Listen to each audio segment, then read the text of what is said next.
¿Cómo andan? Espero que todo bien. Nueva clase. Tengo el ambiente un poco descontrolado porque estoy pasando unos videos allá atrás en la otra computadora. Mientras tanto acá vamos a tratar de establecer todo lo que nos encuentra hoy en este nuevo andar. Como siempre, esperando volver prontamente a clases. Les voy aclarando que estuvo bueno lo que fui leyendo en cuanto a los comentarios, si bien de alguna manera cuando aparece una cantidad de comentarios ya les voy diciendo todo lo que voy viendo. También lo hago por acá para felicitar el compromiso, ¿no? de comentar, y en ese sentido, lógicamente, todo el esfuerzo es bien recibido y por supuesto voy anotando, ¿sí? como es conveniente para que no se pierda de vista que han participado de las actividades. Dentro de lo que vamos a analizar hoy, recuerden que el último que vimos fue la decadencia de Sumer, una decadencia que después va a tener un resurgimiento, que yo hablaba del resurgimiento de los sumerios, a lo que algunos historiadores le llaman los neosumerios. Hoy vamos a ver cómo surge dentro de ese marco el imperio de Akkad, ¿sí? Que es lo que yo fui dejando hacia el final de la clase. ¿Por qué hablamos de imperio y por qué hablamos de los sumerios dividido en 4 regiones? Ya nos indica que en realidad no tiene el fortalecimiento de un poder central que rija a esa forma, ¿no? de Estado. Son ciudades-estados divididas en 4 regiones que no son entendidas, o por algunos sí en realidad, como un imperio. Un imperio tiene que lograr de cierta manera la centralización de un vasto territorio. No solamente hablando de lo geográfico, sino que también hablando de lo político y por supuesto de lo social. Todo lo social está regido por lo político, no todo en la vida, aunque no lo quieran creer, es política, ¿sí? Entonces, por eso decimos abarca lo social y de alguna manera rige los designios de una sociedad el tema político. Entonces, bajo ese contexto es que nosotros hacemos la comparación. Bueno, Sumer, podemos decir que fue un imperio. Sumer, culturalmente hablando, para mí en particular, es una de las más grandes civilizaciones que uno puede estudiar. A mí me encanta Sumer. De hecho, allá hace tiempo, cuando yo hice la carrera de historia, mi primer final lo doy hablando de Sumer. Así que siento un cariño muy particular por esa civilización, pero más allá de eso, hay que reconocer, sí, objetivamente, que no se trata de un imperio, sino que imperio es, y quizás reconocido como el primero de todos, el de Akkad. El primero de todos, sin haber planteado todavía lo que está pasando en América. ¿Sí? Yo decía, bueno, primero tenemos que construir lo que pasa acá, ¿no? Que es realmente donde se da este camino originario, ¿no? Después de que se va poblando los continentes. Bueno, tenemos que ir enmarcándonos para ese lado, construir esas civilizaciones, porque después, a fin de año y principios del año que viene, quienes me tengan a mí o quienes tengan a otro docente van a construir la imagen de una América a la cual le vienen a imponer algo, y es una sociedad. Por eso, de alguna manera, ahora en estos momentos construimos primero esa sociedad, que es la que después van a venir a imponer acá. No a pedir prestado ni pedir permiso, a imponer, ¿sí? Pero bueno, eso es motivo de un análisis mucho más profundo. Entonces, a lo que voy ahora, ¿sí? Es que, bueno, se constituye este primer imperio. Estamos analizando las grandes civilizaciones de Asia, ¿sí? En lo posterior de Europa, y en ese sentido, después, cuando unifiquemos todos los criterios, por supuesto, también vamos a tener que hablar, y muchísimo, de lo que es América, que somos americanos, ¿sí? Nos inmiscuye de una forma muy directa hablar de América, ¿sí? Y en todos los sentidos posibles. Lo primero que tengo acá para poder dar inicio a la clase, mientras yo voy a tratar de poner a grabar, para que después lo podamos hacer como lo venimos haciendo en los videos, donde estoy tratando de hacer interactuar mi clase con los contenidos.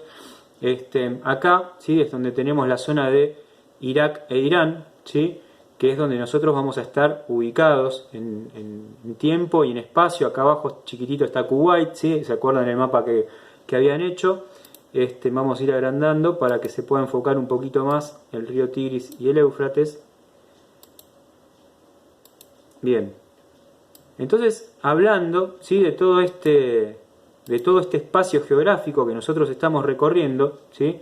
Acá tenemos un poquito más organizadas las zonas. Si quieren pueden buscar, incluso el que quiera puede intentar encontrar los países específicamente, ¿sí? Fíjense cómo el mapa ya les va marcando la zona de Kuwait, la región de Kuwait. Entonces es importante poder ir también armando, formulando el contenido con el mapa, ¿sí?, para que vean exactamente de dónde nacen los ríos, dónde están ubicados los países específicamente, desde cerca, desde lejos. Saben que tienen la opción de poder ir a navegar como si estuvieran ustedes en vivo. Tienen la parte de satélite, ¿sí?, acá lo estoy anotando, lo estoy poniendo, perdón, el satélite, acá les marca Kuwait, el Golfo Pérsico, y el nacimiento, por supuesto, de estos ríos tan importantes que son el Tigris y el Éufrates, ¿sí?, que también los pueden divisar de esta manera, supongo yo. Nunca hice este ejercicio, lo estamos haciendo en vivo. A ver si aparece el Tigris, bueno, ahí lo marca, ¿sí?, les marca con foto y todo. El Éufrates. Entonces, de alguna manera ustedes pueden navegar y, si quieren, arrastran, ¿sí?, a esta personita que tienen acá abajo, la colocan en la región y con esta personita van a caminar un poquito por los espacios geográficos actuales, ¿sí?, y cómo están constituidos. Le pueden dar la vuelta con el mouse. Es muy interesante lo que nos marcan los satélites en ese sentido, ¿sí? Bueno, acá la gente se está haciendo la selfie, pero bueno, justo donde yo arrojé a esa personita de acá abajo del mapa, caímos acá, ¿no? Es muy interesante, como decía, y está bueno porque pueden recorrer zonas, ¿sí?, que a veces están en constante guerra y donde quizás a veces, también a mí se me ocurrió una vez recorrer Finlandia y lo hice también de este modo. ¿Qué es el Imperio Acadio? Bueno, vamos a analizar un poquito cómo nace este imperio que también viene a dominar a lo que era esa región de Sumer. Nosotros decíamos, bueno, empieza a haber una decadencia de Sumer desde lo social, ¿sí?, empieza a haber una invasión, vienen extranjeros, vienen personas non gratas, vamos a decir, que invaden la región de Sumer, ¿sí?, y los sumerios, la sociedad sumeria, se empieza a sentir desprotegida de lo que sus reyes les podían llegar a dar, ¿sí?, que era una defensa de todos estos extranjeros que les venían incluso con nuevas culturas. Entonces el sumerio se sentía como perdido. No sabía qué pasaba con los dioses que no reaccionaban y los cuidaban, no sabía qué pasaba con los reyes que no reaccionaban y los cuidaban. ¿A quién le estaban rindiendo tributos? Y en definitiva, algunos terminaban esclavizados. Es que estaba surgiendo bajo este marco espacial, ¿sí?, en este marco geográfico, una nueva ciudad-estado, una nueva nación de expansión y, por caso, lo que se va a transformar en un gran imperio que es el Acadio, ¿sí?, que no va a terminar con la cultura sumeria, que eso es muy interesante. No es que vienen a imponer, ¿sí?, de determinada manera, acabar con una cultura, sino que ellos también se toman de esa cultura. Vamos a ver de dónde vienen estos acadios. El imperio acadio, como dice acá, fue un gran reino, ¿sí?, de la Mesopotamia, como estamos viendo, formado a partir de las conquistas de Sargón. Yo hablé de Sargón un poquito la otra vez, ¿sí?, este famoso rey que empieza a conquistar territorio y se hace cada vez más expansivo y más centralizado su poder, que termina transformándose en uno de los reyes más importantes, ¿sí? Se mantuvo durante 140 años en los que se sucedieron 5 monarcas, ¿sí? El imperio acadio se sostuvo durante 140 años en donde existieron monarcas. Fíjense que acá vamos del 24 al 22 antes de Cristo. Recuerden que los números cuentan en negativo, ¿sí?, en lo que nosotros estamos analizando en la línea de tiempo. Es antes de Cristo porque es antes del nacimiento de Jesús. Esto vayan teniéndolo en cuenta, ¿sí? Yo sé que de manera presencial esto lo aclaro siempre y por ahí en lo virtual se pasa un poquito, pero hay que ir sosteniendo esto, ¿no? Bueno, se suceden 5 monarcas, ¿sí?, de los que vamos a ver ahora algunos de los más importantes, pero el más importante de todos va a ser Naram-Sin, ¿sí?, que es su nieto. En ese sentido tenemos que hablar entonces del imperio de Akkad como la capital, que va a ser Agadé. Su idioma principal va a ser el acadio, pero se nutren, ¿sí?, también de la cultura sumeria, no hay que olvidar esto, ¿sí? Por eso acá dice otros idiomas: el sumerio, el heblaíta, el ugarítico y el elamita, ¿sí? El Elam, que es una meseta que está a la vera, ¿sí?, está al costado de lo que es el imperio acadio, ¿sí? y por supuesto se nutren de ese idioma. Esta multiplicidad de lenguas también es importante para un imperio. La religión va a ser la Acadia, sí van a creer en sus propios dioses, y por supuesto van a instaurar la teocracia dentro de lo que es el imperio. ¿Qué es esto? ¿Qué es lo teocrático? Bueno, que los reyes, el poder de los reyes proviene de un dios. Entonces ese dios baja el poder directamente. ¿Se acuerdan la leyenda que yo les conté? La historia que les conté sobre Sargón, ¿sí? Que era jardinero y que él decía que el dios lo había elegido a él para reinar, ¿sí?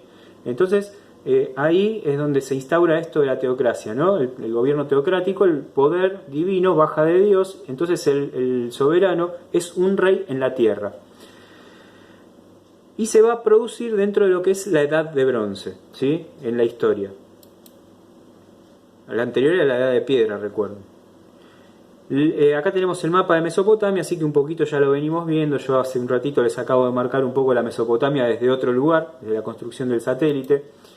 Este es Sargón, sí, una imagen dibujada de Sargón, el monumento se los mandé el otro día. Sargón de origen semita, ¿sí? Saben que el semitismo es el origen también es la semilla del judaísmo, ¿sí? Así que es para tener en cuenta una de las etnias más antiguas de la historia, ¿sí? Y de incuestionables dotes militares. Por supuesto, para poder tener un gobierno muy centralizado se necesita de un fuerte poder y carisma militar, ¿sí? Porque si hay un fuerte ejército que defiende no solo la frontera, sino también al soberano, el poder es más centralizado. ¿Quién se va a oponer a ese rey? Nadie, porque tiene el poder del ejército, ¿sí?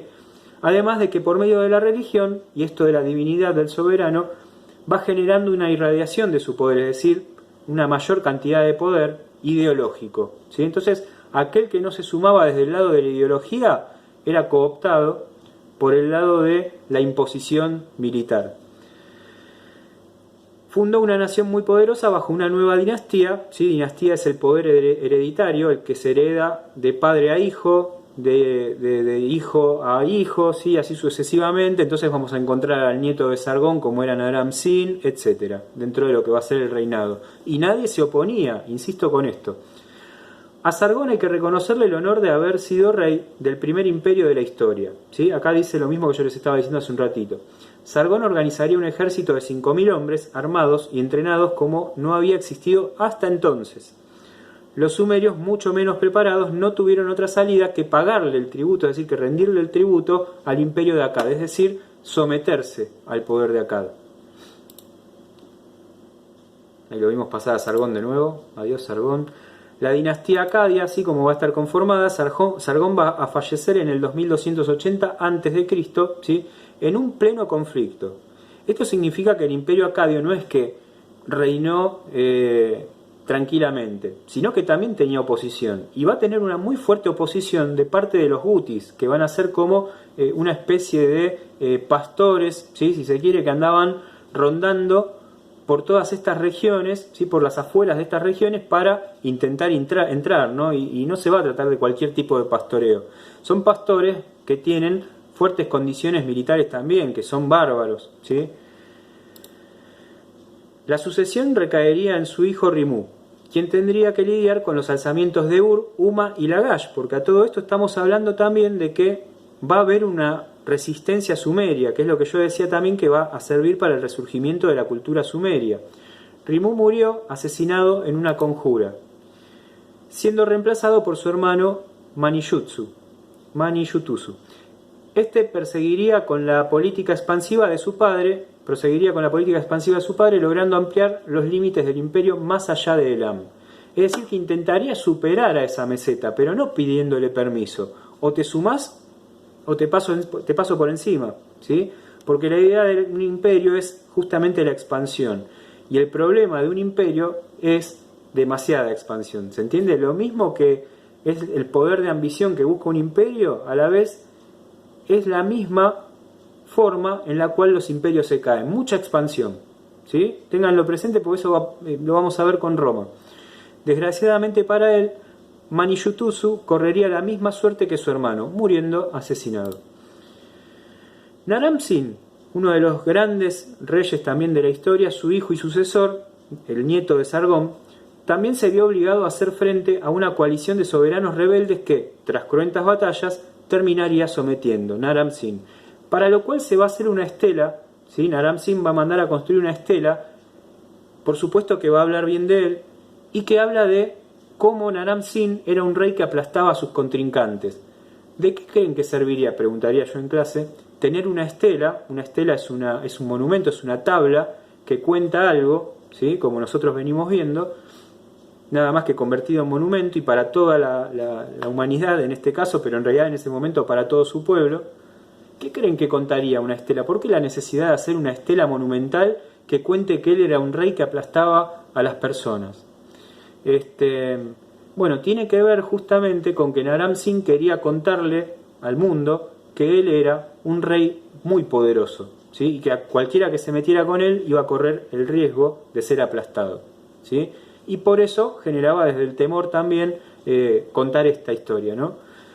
Naram-Sin, del mismo modo que hicieran sus predecesores, se embarcó en numerosas campañas militares que culminaría exitosamente, conquistando ciudades como la siria Alepo hasta alcanzar el mar Indo.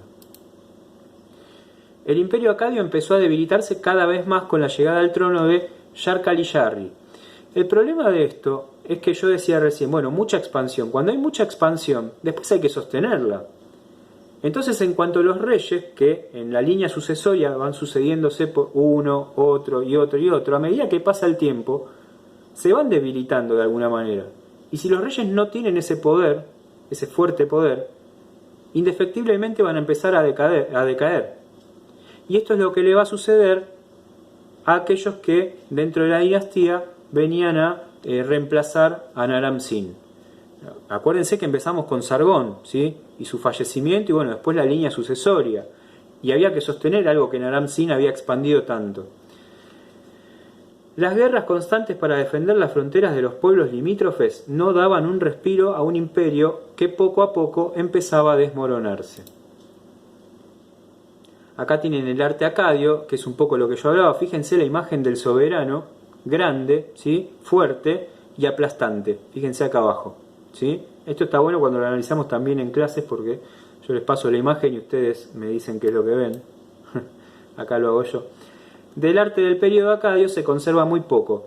La estatuaria está prácticamente toda destruida. Solo se conservan algunas estelas. Y la de Naram-Sin es una. La estela de Naram-Sin es una de muchas estelas de la victoria que se debieron hacer. Esta es la mejor conservada, suelen ser grandes y de piedra, ¿sí?